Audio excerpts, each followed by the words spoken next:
नमस्कार दोस्तों। Master bedroom तो बहुत से लोग बनवाते हैं, लेकिन इस घर का मास्टर बेडरूम से आपको बहुत कुछ नया सीखने को मिलने वाला है। तो सबसे पहले अगर आपका घर बन रहा है ना, तो चैनल को सब्सक्राइब कर लीजिए और तब तक रेगुलरली वीडियो आपको देखना है जब तक आपके घर की फिनिशिंग कंप्लीट नहीं हो जाती है, आप अपने घर में एंटर नहीं कर जाते। आप वीडियो को शेयर भी कर सकते हैं जिन लोगों का घर बन रहा होगा।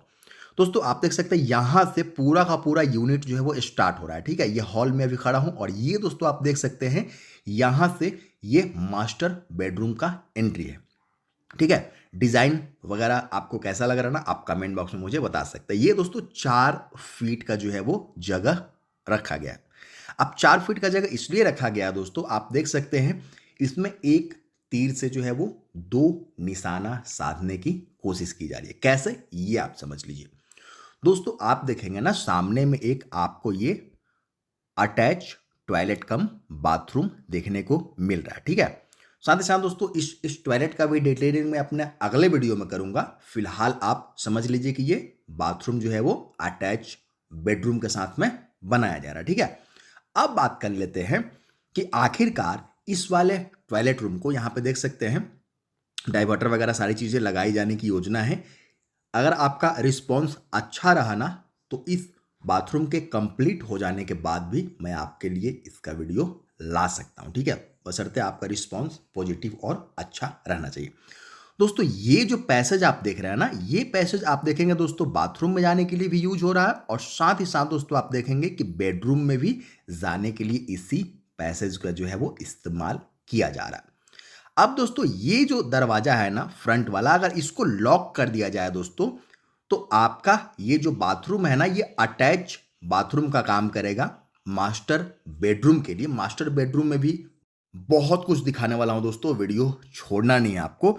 वही दोस्तों, आप जो है वो इस दरवाजे को अगर खुला रखते हैं ना और बेडरूम का सिर्फ दरवाजा लगाते हैं, तो फिर यही बाथरूम जो है वो कॉमन टॉयलेट कम बाथरूम के तौर पे भी इस्तेमाल होने लगेगा। आप देख सकते हैं सिर्फ गेट को रोटेट करने से कितना ज्यादा जो है वो बाथरूम के यूज पे फर्क पड़ रहा है। तो सारा खेल प्लानिंग का है। ठीक है, आप देख सकते हैं कॉमन बाथरूम भी इसको बनवा सकते हैं और अटैच बाथरूम के तौर पे भी इस्तेमाल कर सकते हैं। ठीक है, 2 in 1 आप समझ सकते हैं। आगे चलते हैं, बेडरूम में ले चलता हूं दोस्तों। बेडरूम में आपको बहुत कुछ दिखाने वाला हूं, बिल्कुल इत्मीनान से दोस्तों आप जो है वो वीडियो पे बने रहिए। सबसे पहले दोस्तों बेडरूम की साइज की अगर बात की जाए ना, आपको दोस्तों मैं बता दूं कि आप अगर बेडरूम में इस तरीके से अगर आप वार्डरोब बनवाने वाले हैं ना, तो जाहिर सी बात है आपको दोस्तों बेडरूम का साइज जो है वो 2 फीट की बात कर लेते हैं, चौड़ाई आपको एक्स्ट्रा लेकर के चलना चाहिए। किस तरीके से आप देख सकते हैं, क्योंकि वार्डरोब का जो डेप्थ है, जो गहराई है दोस्तों, वो 2 फीट रखी गई है और आप देखेंगे ये 2 फीट का जगह भी आपके बेडरूम से जा रहा है। यहां से दोस्तों मेन एंट्रेंस है। दोस्तों बेडरूम का साइज या फिर डोर का साइज डिसाइड करते समय आपको ये भी पॉइंट ध्यान में रखने होते हैं ना कि हमें बेडरूम को किस तरीके से अरेंज करना है, इस्तेमाल किस तरीके से करना है। ठीक है, तब दोस्तों आप सही तरीके से हर चीज को अरेंज कर पाएंगे। डायमेंशन की बात की जाए, 2 फीट, 4 फीट, 6 फीट, ये 8 फीट और 1.5 फीट, साढ़े 9 फीट दोस्तों जो है वो जगह बेड वगैरह लगाने के लिए, या फिर यूं कह ले दोस्तों कि बेडरूम का जो है वो चौड़ाई बचने वाला है। अब बात कर लेते हैं कि इस बेडरूम का लंबाई की अगर बात कर लेंगे, क्योंकि 2 फीट जो है वो ये वार्डरोब लिए हुए है। ठीक है, आप 2 फीट जो है वो प्लस करके अपने बेडरूम का साइज देंगे, ताकि दोस्तों जब वार्डरोब बना लेना उसके बाद भी आपको दोस्तों सफिशिएंट जगह जो है वो आपके बेडरूम में बचा रहे। ठीक है, ये चीज आप कंसिडर कीजिएगा, क्योंकि लोग जो है वो 10 फीट, 8 फीट, 9 फीट अपने अनुसार बनवाते हैं और उसके बाद दोस्तों वार्डरोब बनाने की बारी आते हैं तो बहुत से लोग इसलिए भी वार्डरोब नहीं बनवाते हैं, क्योंकि आप देख सकते हैं दोस्तों यहाँ पे लगभग 6 फीट के करीब में यहाँ पे दोस्तों जो है वो आपका पलंग आ जाएगा।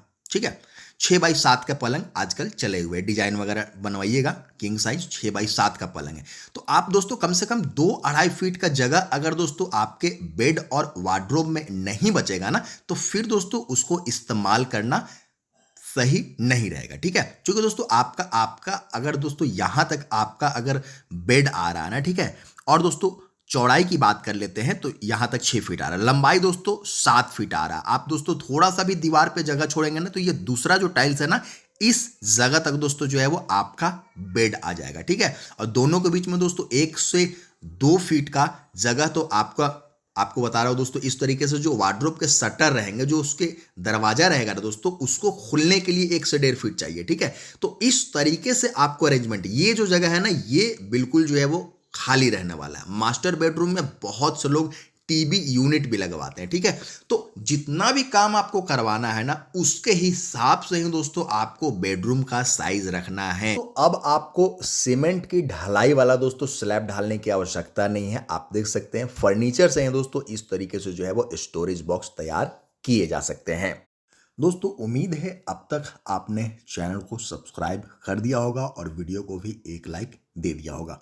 अब चलिए आगे बढ़ते हैं, क्योंकि दोस्तों बहुत कुछ जो मैंने स्टार्टिंग में बोला था ना, सच में बहुत कुछ जो है वो इसमें ऐड मैं करने वाला हूँ। सबसे पहले आप देख सकते हैं कि वार्डरोब बनने के बाद में जो है वो 9.5 फीट का चौड़ाई बच गया था, ठीक है। ये चीज़ ध्यान दीजिएगा। अब दोस्तों नॉर्मली 9.5 फीट का जो चौड़ाई रहता है, उसमें से लगभग 6 फीट जो है वो आपका पलंग चौड़ाई में लेने वाला है। इस चीज़ का ध्यान देंगे। अब दोस्तों खिड़की बनवाते समय क्या कुछ ध्यान देना है, ये समझ लीजिए। दोस्तों खिड़की का जो सिल होता है ना, ये जो खिड़की का जो बॉटम लेवल होता है, सिल लेवल होता है दोस्तों, आप चाहे तो ग्रेनाइट से पूरा का पूरा खिड़की में फ्रेम भी बनवा सकते हैं, अगर आपका बजट अलाउ कर रहा है तो। नहीं तो दोस्तों सिल में, यानी कि नीचे में दोस्तों कम से कम आपको ग्रेनाइट जरूर से लगवाना है। अपने बजट को पुश करके भी लगवाना है, लेकिन ये काम जरूर से करना है ताकि साफ सफाई में आपको किसी प्रकार से कोई दिक्कत ना हो। दोस्तों इसके चौड़ाई को लेकर के लोग कंफ्यूज रहते हैं। 3 ट्रैक का एल्युमिनियम स्लाइडिंग विंडो लगाया गया है। आप देख सकते हैं दोस्तों 4.25 इंच का जगह है ना, वहां पे आराम से दोस्तों जो है वो इस तरीके से आप स्लाइडिंग विंडो लगा सकते हैं। अब दोस्तों ग्रेनाइट आप देख सकते हैं यहाँ पे 2 पीस में लगाया गया है। बहुत से लोगों का मन होता है कि वो सिंगल पीस में जो है वो ग्रेनाइट इंस्टॉल करें। वो क्या कर सकते हैं आप समझिए। दोस्तों उसका कहानी स्टार्ट होता है जब आपका इस तरीके से ग्रिल जाम हो रहा होता है ना, ये ग्रिल दोस्तों बहुत बड़ा रुकावट है ग्रेनाइट जाम करने में, ठीक है। तो ग्रिल का जो फ्रेम है दोस्तों, आपको ग्रिल का फ्रेम को दोस्तों सिल लेवल से लगभग 3 इंच ऊपर करके जाम करना है, ठीक है। 3 इंच ऊपर जाम करने से क्या होगा दोस्तों, आपको 3 इंच में दोस्तों इस तरीके से सिंगल पीस का ग्रेनाइट जो है वो पूरे खिड़की में, ठीक है, पूरे खिड़की में दोस्तों 3 इंच में ग्रेनाइट सिंगल पीस में दोस्तों, आप चाहें तो ब्रास पट्टी वगैरह भी इधर लगा सकते हैं। सिंगल पीस में दोस्तों बिल्कुल आखिर तक जो है वो आपका एक ही ग्रेनाइट जो है वो सील लेवल पे लग सकता है, ठीक है। और उसका लुक जो है वो यहाँ पे जो डबल पीस लगा है उससे कहीं ज़्यादा और साफ सफाई में कहीं दोस्तों उससे आसानी होती है, ठीक है। ये हो गया।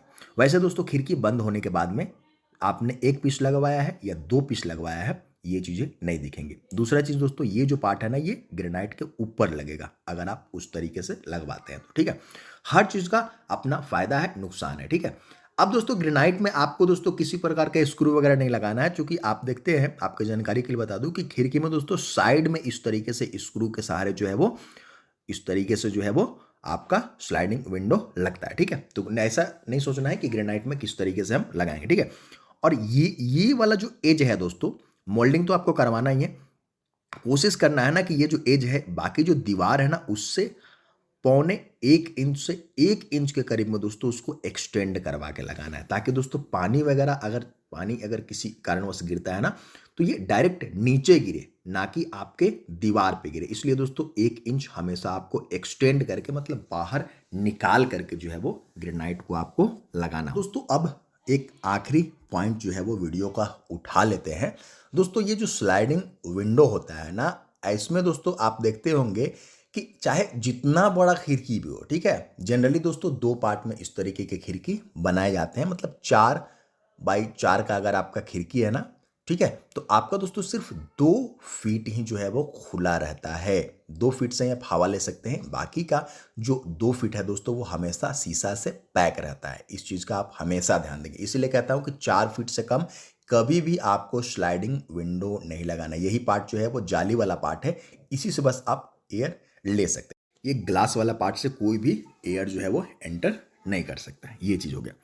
अब दोस्तों एक चीज का हमेशा ध्यान देंगे कि ग्लास को लेकर के लोग कंफ्यूज रहते हैं ना, और जाली को लेकर के लोग कंफ्यूज रहते हैं। ठीक है दोस्तों, जाली दो तरीके से आता है। ठीक है, एक स्टेनलेस स्टील का आता है और दूसरा एल्युमिनियम का आता है। दोस्तों दोनों के अपने फायदे नुकसान है। एल्युमिनियम वाला कमजोर होता है, नॉर्मली चाकू वगैरह से कट जाएगा, लेकिन दोस्तों उसका प्लस पॉइंट है कि उसमें कभी जंग नहीं लगता है। जबकि दोस्तों स्टेनलेस स्टील का जो जाली है वो मजबूत रहता है विथ कंपेयर टू एल्युमिनियम, लेकिन दोस्तों उसमें जंग लगने के समस्या फ्यूचर में आ सकते हैं। ठीक है, तो दोनों जाली अपने ज़रूरत के अनुसार आप डिसाइड कर सकते हैं। ठीक है, फर्स्ट फ्लोर पे किसी प्रकार की कोई दिक्कत होने नहीं जा रही है, आप एल्युमिनियम के साथ दोस्तों जा सकते हैं, क्योंकि ग्रिल तो बाहर में आफ्टर ऑल लगा हुआ है। ठीक है, अब बात कर लेते हैं कि जितने भी दोस्तों हार्डवेयर है ना, इस तरीके से जैसे ये लॉक हो गया, आपको दोस्तों फ्रेम से ज़्यादा इस लॉक पे ध्यान देना चाहिए, क्योंकि यही वो पॉइंट होते हैं ना जो कि समय के साथ खराब होते हैं। ठीक है, आपके दोस्तों फ्रेम में किसी प्रकार का कोई दिक्कत होने नहीं जा रहा, लेकिन दोस्तों जो व्हील है जिस पे आपका स्लाइड कर रहा है ना, उस व्हील को सही होना चाहिए। ठीक है, तो आप दोस्तों बहुत लोगों को मैं देखता हूं कि लोग परेशान रहते हैं कि इस कंपनी का मैं लगवा रहा हूं, मैं इस कंपनी का लगवा रहा हूं। ठीक है, तो फ्रेम से ज़्यादा आपको दोस्तों उसके हार्डवेयर पे ध्यान देना चाहिए, क्योंकि यूज वही ज़्यादा होता है और ख़राब भी वही होता है। जब ऑर्डर देने जाते हैं दोस्तों, हार्डवेयर का शायद ही कोई बात छेड़ता है। ठीक है, तो इन सब चीज़ों को ध्यान दीजिए। तो ग्लास लगवाते समय भी एक पॉइंट आप रख सकते हैं कि प्लेन ग्लास जो है वो बेडरूम में लगवाने से बचना चाहिए, क्योंकि दुकानदार तो आपको कहता है कि इसमें फिल्म लगी हुई है, ब्लैक फिल्म लगी हुई है, ग्रीन फिल्म लगी हुई है, इसमें अंदर का कोई भी चीज़ बाहर से दिखने नहीं जा रहा। लेकिन दोस्तों ग्लास कैसे काम करता है, फिजिक्स कैसे काम करता है, ये आपको समझना होगा। दोस्तों अभी बाहर में रोशनी ज़्यादा है ना, तो आपको दोस्तों बाहर में दिखाई दे रहा है। रात में दोस्तों आप इस तरीके से लाइट बेडरूम में तो जलाएंगे, लेकिन दोस्तों बाहर का जो सराउंडिंग है ना बिल्कुल अंधेरा रहेगा। उस समय आप दोस्तों कभी बाहर जा करके देखिएगा, तो दोस्तों बाहर से अंदर का दोस्तों जो भी एक्टिविटी है ना, वो आप बाहर से देख पाएंगे। तो इससे बचने के लिए दोस्तों पर्दा का उपयोग आपको, ग्लास कोई सा भी हो दोस्तों, आपको पर्दा का उपयोग कंपलसरी करना है बेडरूम के केस में। ठीक है, और साथ ही साथ दोस्तों कोशिश करना है ना कि जो ढलाई वाला अलग अलग डिजाइन के दोस्तों जो है वो ग्लास आते हैं ना, हमेशा प्लेन ग्लास चाहे कितना भी फिल्म उस पर चढ़ा हो ना, अपने बेडरूम में लगाने से बचना चाहिए। तो फिलहाल मुझे इजाज़त दीजिए दोस्तों। ये जानकारी आपको कैसा लगा मुझे कमेंट में ज़रूर बताइएगा, और चैनल को सब्सक्राइब करके वीडियो को अपना प्यार देते रहिए, लाइक करते रहिए। धन्यवाद।